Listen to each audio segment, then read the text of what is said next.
Greetings and welcome to Growth Hacking Secrets. I'm your host Mohammed Siddique from Atlanta, Georgia, and the co-author of New Success Secrets available on Amazon. On this episode, we have a special guest, Domenic Rinaldi. Domenic is advisor, author, and a podcast host. Please join me to give a warm welcome to our guest, Domenic Rinaldi. Domenic, welcome. Mohammed, thank you very much. Pleasure to be here. You can call me Siddique if you like to. Let me get started with this. Where were you? What happened? Who were you surrounded with that inspired you to do what you do today? I think it happened at a very young age. I was entrepreneurial at a very young age and always knew that I wanted to own and operate my own businesses. And so I didn't take that path right out of school, but always had that in the back of my mind.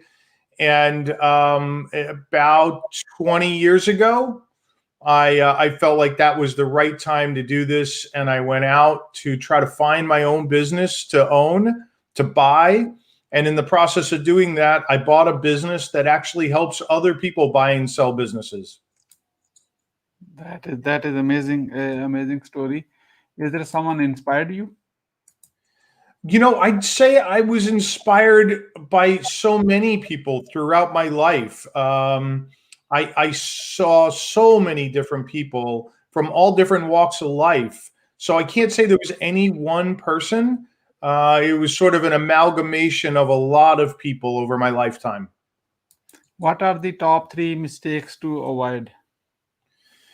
Specifically when we talk about, my zone of genius, which is buying and selling businesses, I'd focus really on one because it is by far the number one mistake that people make when they buy and sell businesses, and that's lack of preparation.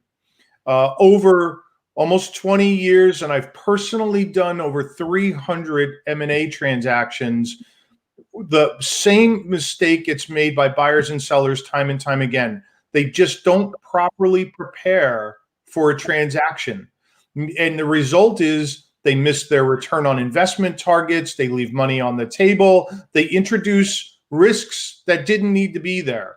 And so being better prepared really can help you avoid a lot of mistakes.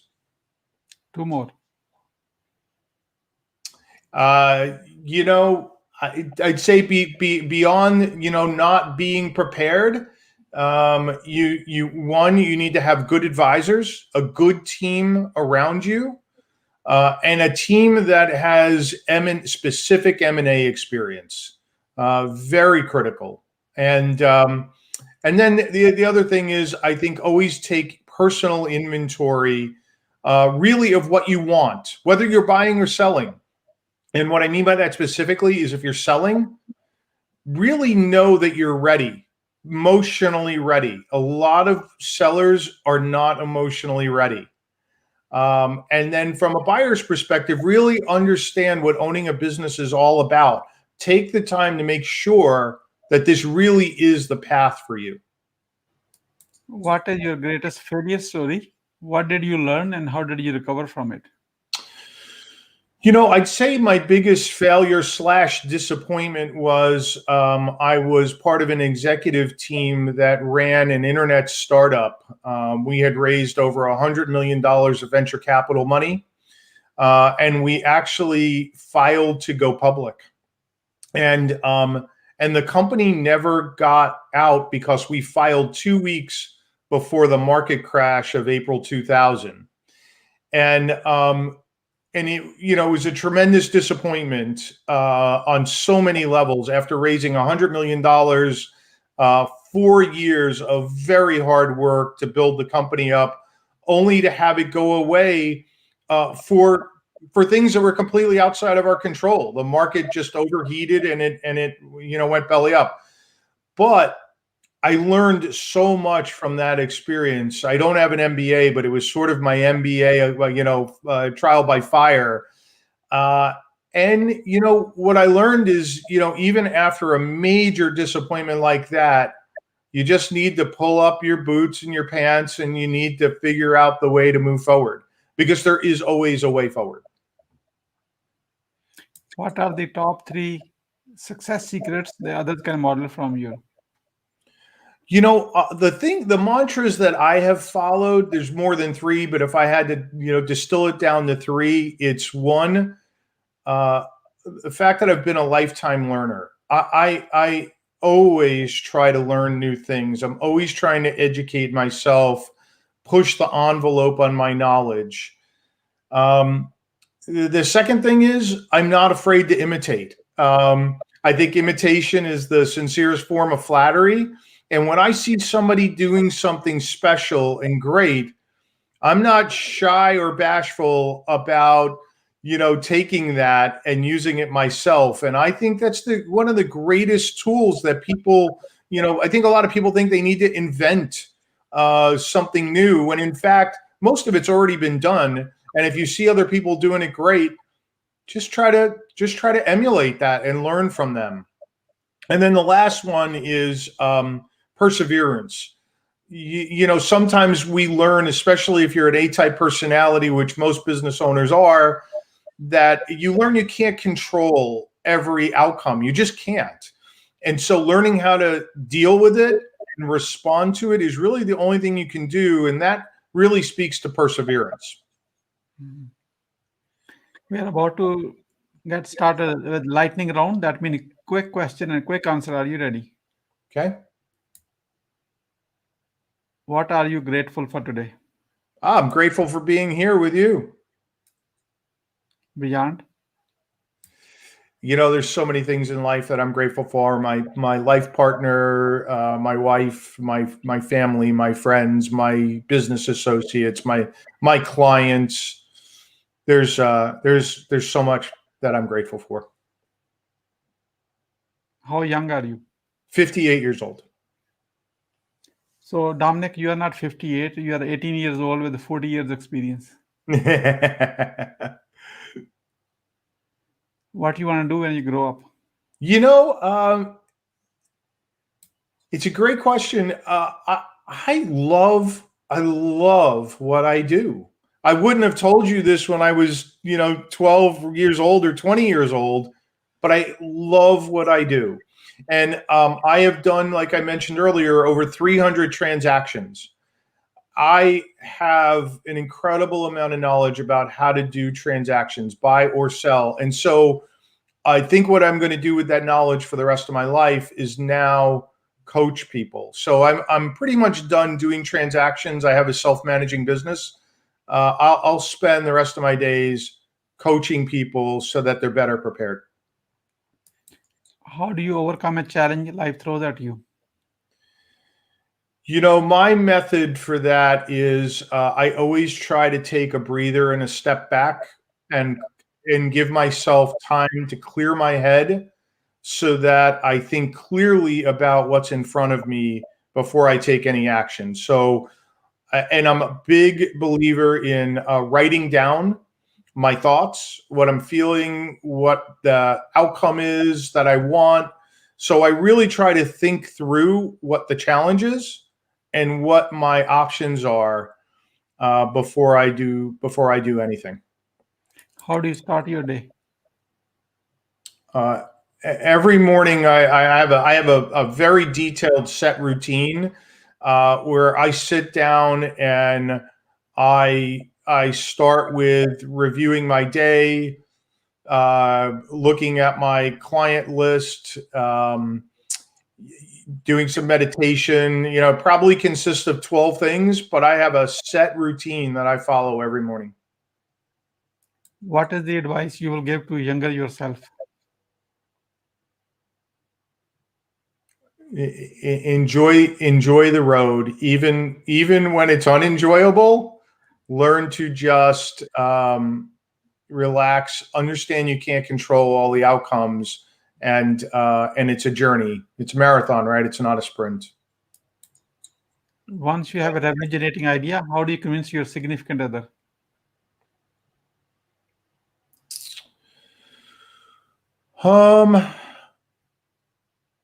I usually I write it down. I put my thoughts on paper and I build a plan and I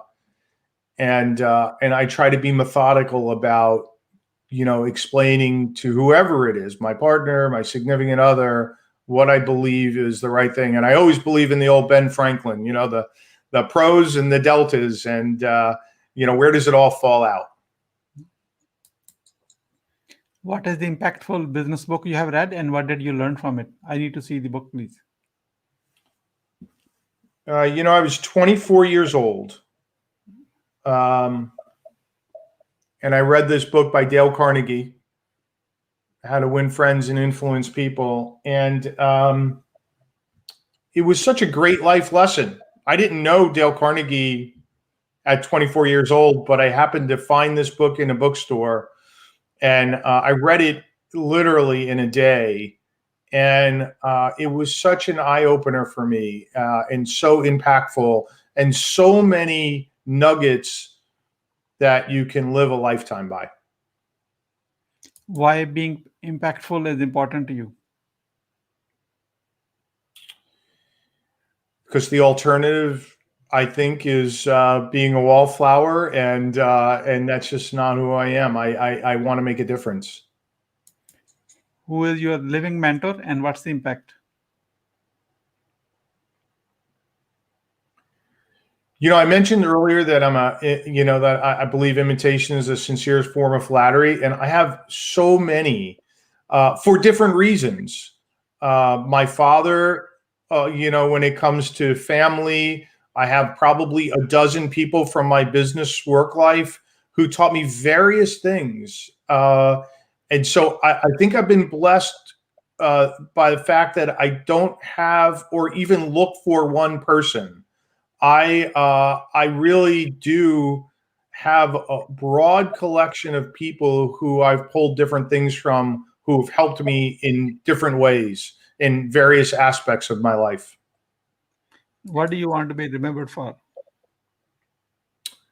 That I was kind, that I was a good person, that I cared.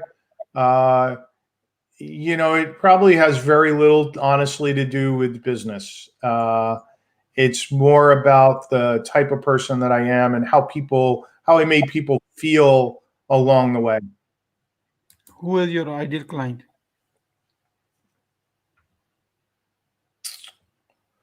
Somebody who is motivated, really motivated, to either buy or sell a business.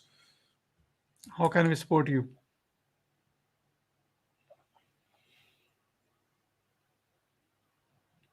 My network is vast and broad, and so I like to maintain connections, and so I think being connected is tremendous. And if you needed to reach out to me, I think the best way to reach out to me is on my website, sunacquisitions.com.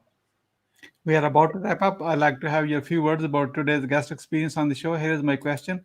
What would you say about your today's guest experience on the show?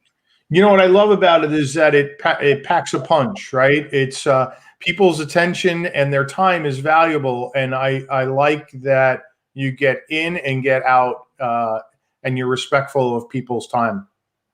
What would you say as a final word? I'd say I'd go back to the one, given what I do in my zone of genius, I'd say, preparation is so critical. And if you're serious about maybe buying or selling a business now or in the future, one of the best things that I could offer is I have a podcast, M&A Unplugged. We just authored our 100th episode, dropped our 100th episode. Tons of great content there. And I'd recommend to people to go and consume some of that content. You can learn a lot about the process just from my previous guests. Thank you so much, Domenic, for sharing your wisdom with us today. On the behalf of Growth Hacking Secrets community and our entire team, we really appreciate you. This is Mohammed Siddique signing off from Atlanta, Georgia. Until the next episode, all good wishes.